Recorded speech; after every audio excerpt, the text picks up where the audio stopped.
Pain heals. Chicks dig scars. Glory lasts forever. I have championship fever, and the only thing that is going to cure it is, well, a championship. Indiana Fever with an absolutely dominating performance from start to finish against the Seattle Storm. Move up ahead of them in the standings as well. Welcome back to the channel. Thank you so much for being here. Appreciate all of your support. Of course, hope you're having a fantastic day. Shout out to the 19. Here we go. Let's talk about this game. First of all, I will say this. I think this is really important. Well, okay. Obviously, let me back up a second. Obviously, this team is just light years better than they are with Caitlin Clark on the court. I mean, I think that is as obvious as anything could be at this point. So there's no reason to bring back Caitlin Clark this season. It's probably best to just leave her unprotected for the expansion draft as well. Oh, come on, stop it. Of course not. But what I really wanted to say before I distracted myself is this is one of the very few games that I can remember where the Indiana Fever have played a complete game from start to finish. I think we can all agree that this is a team, one of those, they're just been so frustrating because they can look so good and so bad, not just from game to game, but from quarter to quarter, from half to half. And they have yet to be able to put together really what we would call a complete game from start to finish, where they didn't allow the other team to go on a run, where they didn't fall apart for an extended period of time far too often. And I got to see if I can find it because I'm curious what the Fever's record is when they get a double digit lead, or even more importantly, how many games they have lost when they have had a double digit lead.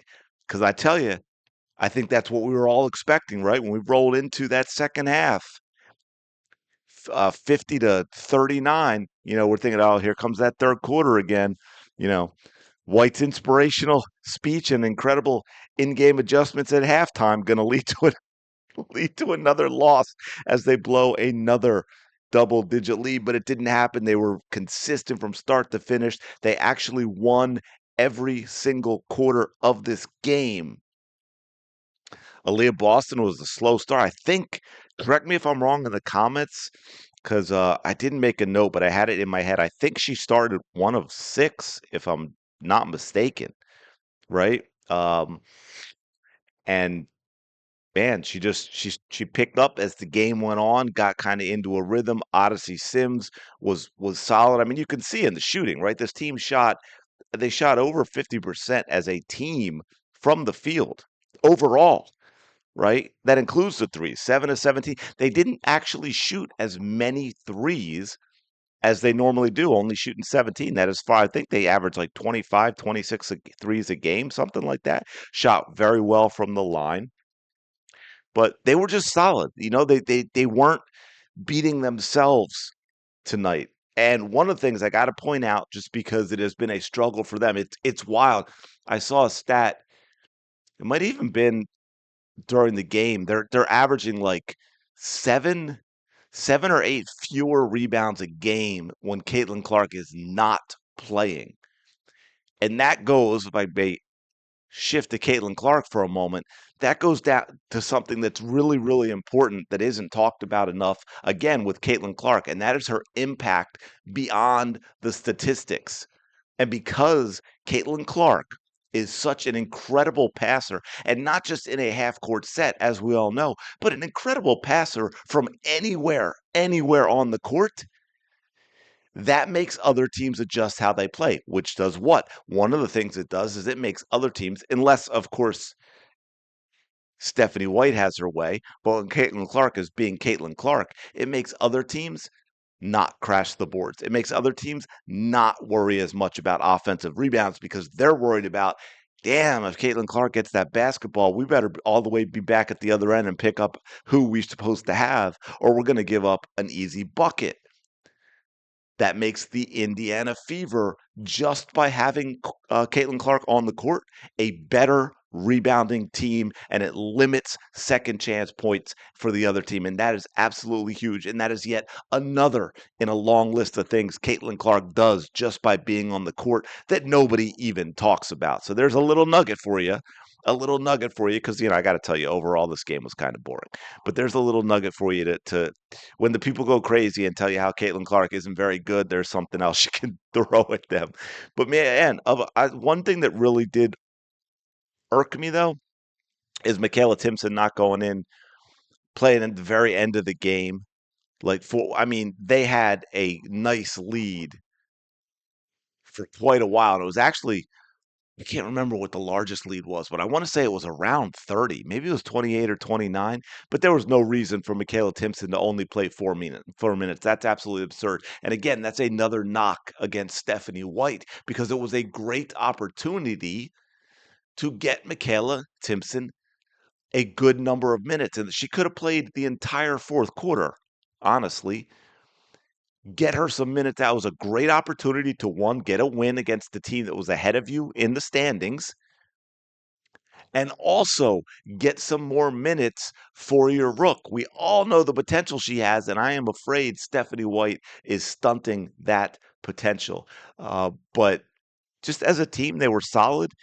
It's wild. Kelsey Mitchell had 21, and it didn't even really feel like it, because again, they got a jump, they got a jump roll. I mean, 6 points in the first, 5 more in the second, 7 more in the third. I mean, they were just slowly, and again, it was actually a much bigger lead. You know how garbage time could be sometimes, and they were just slowly, steadily building that lead. Odyssey, and when you knew, well, it was kind of late. I guess we really knew it by then. But Odyssey Sims hit a logo three because the shot clock was running out. She had to chuck it up, and of course, she banked it in accidentally and did the hands on the mouth, like, well, I got to admit, I didn't really mean to do that. But that's when it is your night. Lexi Hull, again, solid game, and I want to get to something else with her in a minute. Played 23 minutes, grabbed 9 boards, folks. Didn't take a lot of shots this time, but she was 2 of 3, hit her only 3, grabbed 9 rebounds.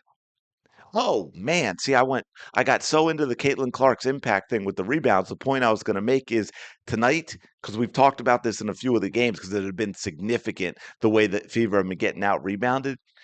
42 rebounds tonight to Seattle's, I believe, let me just double check, 21. They doubled them up on rebounds. That is crazy. Doubled them up on rebounds, and yet not a single Fever player had double digits. Isn't that wild? But he had 3. Aaliyah Boston had 9. Lexi Hull had 9 in only 23 minutes. Ariel Powers, 9 rebounds in only 20 minutes. Hey, look, when you double the other team, and also the Fever I believe only had 9. I want to say 9. Was it 11? 11 turnovers, which still is significantly lower. I think they averaged like 14, 15, something like that. And one of them was the end of the game, when they just let the shot clock expire, because there was like a 8-second difference between the two, so that was counted as a turnover as well. So really 10. Right? Only 10 turnovers. And let me just double check. 22 assists to only 10 turnovers, doubled Seattle up in rebounds, and they hit their shots. Leah Boston, 10 of 18. Odyssey Sims, 8 of 14. Kelsey Mitchell, 8 of 15. Hull only, 2 of 3. I mean, this was just I got to tell you, it was so solid that at one point I'm thinking, man, is Seattle throwing this? Is this the league? They want to make sure that even without Caitlin Clark, they want the Fever in the playoffs for at least a round to get those get those viewers. But let me see. I want to make sure. Okay, first we had this. I got to go to this. I want to go through a few things with this. We had this was pretty cool. I got to shout out the Fever on this, because look, I'm give them criticism that I think has been very well earned for a lot of things with Caitlin Clark this season. But here you go. This was cool. Caitlin Clark. Maybe I'll do another video on it. I'm not sure, but just for those of you who don't know, her logo, the Nike logo, was released, and Indiana quickly had all these shirts printed up. Yes, there is a Caitlin Clark T-shirt with the logo on it on every single seat in the place, which I have to say is kind of cool. You had the team wearing them as well. Even Stephanie White, I think, I don't know if she had it. I think she was covered up initially when the game started because I know people were like, "Oh, she did that Kelsey Mitchell thing," but I don't see her wearing CC's. But she did. She did wear it for the game as well. So that was kind of cool. That was kind of cool to see. I got to point out something here, though. That there's a big billboard, I think, right outside of Gamebridge on a building or something that has, the logo, and it says, as you can see here, hopefully you can see here, it says Caitlin was here. And I'm like, man, is that really what you want to put out into the universe? Is that really? I mean, did you not read The Secret? Are you not familiar with the law of attraction? Do you really want to put Caitlin was here, and maybe not like Caitlin is here, or I don't know, Caitlin's place, something that's a little more, Caitlin's gonna be here a while type of vibe. I don't know. I'm just saying that maybe Caitlin was here isn't exactly the best thing to do. Let me see. Let me see. Okay, I do want to play this as well because this is really interesting. You know what? I'm gonna save that for the end. I'm gonna save that for the end. Let's slide on over here to this for those of you that did not see this. And she did come back, but man, this is scary. I don't know if any of you have actually played, whether it's basketball, obviously the football, even with the helmets, it can still happen and be brutal. Soccer, it happens a lot with headers. But man, when you, especially if you have no idea, right? Like if you're going up for a header in soccer and someone else is going up too, I mean, it's not gonna, it might hurt, but it's not gonna shock you if you knock heads. But Lexi Hull doesn't see this coming at all because Gabby comes flying out of control from the other side, and boom, yeah, boom. Let me see. I'm gonna slow that down just in case any of you didn't catch this. This is and everybody is so cautious now because watch Gabby come from the left, right? Lexi turns, Gabby comes flying. Oh my goodness. Yeah, that's head to head, and Gabby was hurt for a bit too, but she was clearly and I don't mean instigator in dirty, right? But she's the one that instigated that contact with a different part of her head to Lexi Hull. So, but thankfully, Lexi Hull, she went into the locker room, they checked her out. She was back in the game after that. So, she might have herself a nice headache. I think she's probably going to have a nice bump as well. But thankfully, she is okay and did re enter the game because, that would have been, oh man, that would have been Caitlin's out, Sophie's out, Chloe Bibby's out, Lexi Hull's out. I don't know. There seems like there might be, I don't know, something in that, right? There might be a theme in there. There might be, what do they all have in common type of thing going on. But yes, but thankfully she's okay. Like I said, she played. She didn't shoot the ball much tonight, but she played really well. And I also want to get into, just so you know, I think. Let me just refresh. I don't think they didn't have this updated a few minutes ago, but yeah, now here it is updated. Okay, right. So now we've got Indiana moved up. They are now in sixth. They are a half game ahead of Golden State. So if Golden State wins their next game, those two will flip. They'd both be 20 and 18, but Golden State, well, not right now, I guess they won it. They have the tiebreaker in Indiana. So if they're both 20 and 18, they flip. Indiana drops back to 7. Indiana has the tiebreaker on Seattle,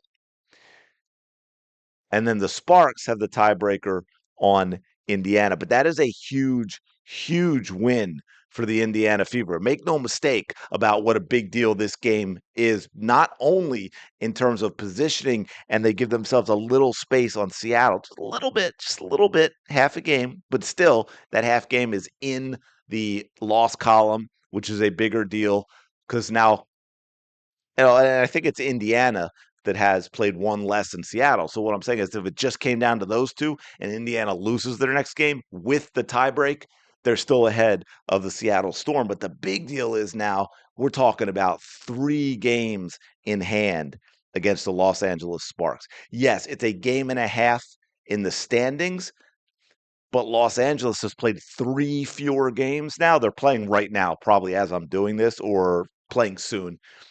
But it's equal in the loss column. So for Los Angeles to catch the Fever, those 3 games that they haven't played that Indiana has. They've got to win all three of them. Okay. That becomes a little more daunting. So this was a huge game for multiple reasons in terms of the Indiana Fever as a team and going into the playoffs, and also, maybe missing out on the Minnesota Lynx, because that is the other thing I'll say, and I think that showed tonight, and I've said this multiple times, even with the injuries and the players that they brought in. For those of you that don't remember, too, I was talking about Aerial Powers and the Fever getting hurt 13 months ago. Okay, the Indiana Fever, even without Caitlin Clark, are a good team. Now, obviously, I was talking in jest and joking around when I said they're better without Caitlin Clark. Not even close. But the roster without Caitlin Clark relative to the rest of these teams is still a good team. And the only team I'd say that I don't know about that is the Minnesota Lynx. Well, maybe the Aces at this point, right? I mean, the Aces have won 11 in a row. So, maybe playing the Aces early was a good thing for the Indiana Fever.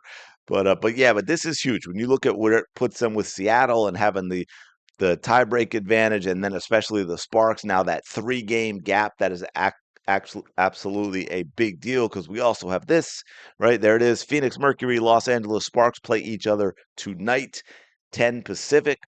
So, yeah, I hate to do this to all of you, but that means as a Caitlin Clark Fever fan, you kind of really got to pull for the Phoenix Mercury for Alyssa Thomas and Satu Sabali, and yes, Dewanabana.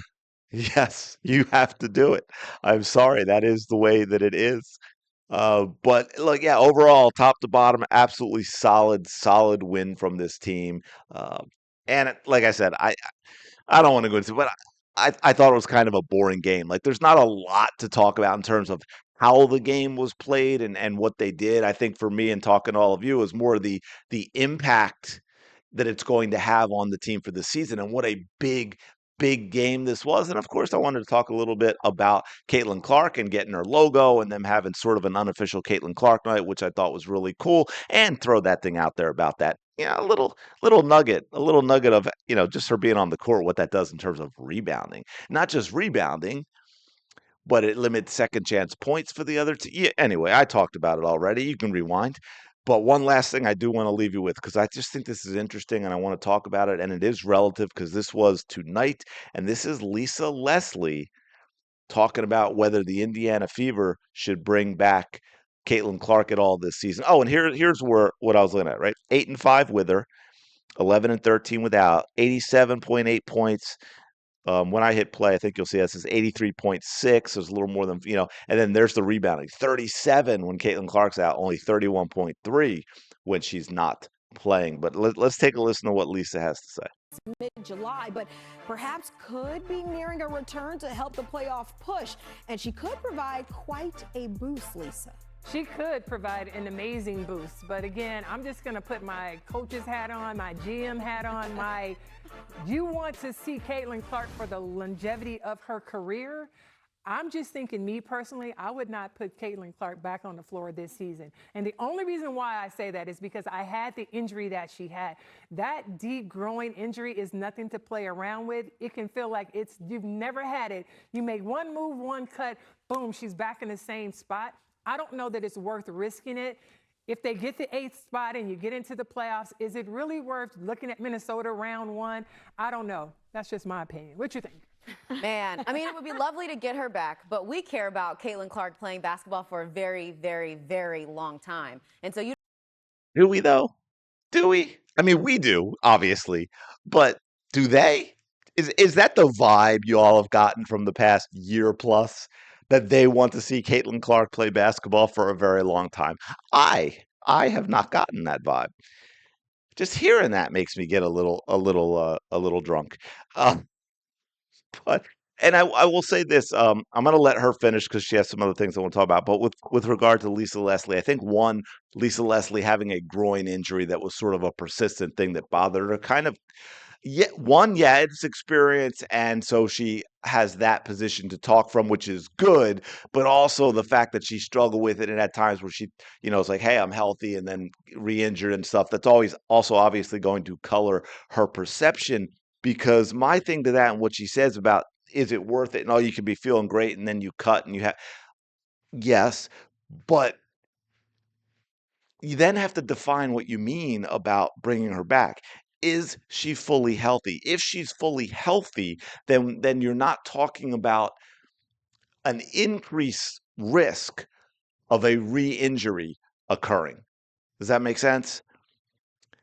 Right, because she's fully healthy. So if she's fully healthy, and you're talking about that now, if you're talking about, hey, she hasn't played in a long time, and she might just not be ready for it, and you think she's gonna get beat up, maybe she gets another injury, or because of the multiple injuries she has, and you just have that physical abuse that she's taken. That's one thing, but if she's fully healthy, then it shouldn't be a more of a risk to injure the groin than it would be if she hadn't had it. Does that make sense? So you got to kind of define what you mean by bringing it back and whether or not she's fully healthy. Because if she is fully healthy, then there is not an increased risk. And it's like, well, how do you not bring her back? And so you don't want her to return unless she's 100% healthy. I'm thinking about more so from the player perspective of the pressure that Caitlin Clark is facing getting back on the court. Her logo was just released a few days ago. I mean, obviously, we've seen the fans and the number of people in attendance for the Fever. And so it's been tough, I would imagine, mentally for her to have sat out this many games her second season. I'm wondering if that pressure is starting to get to her a little bit about just returning this season and showing us that you can play basketball again. Yeah, I mean,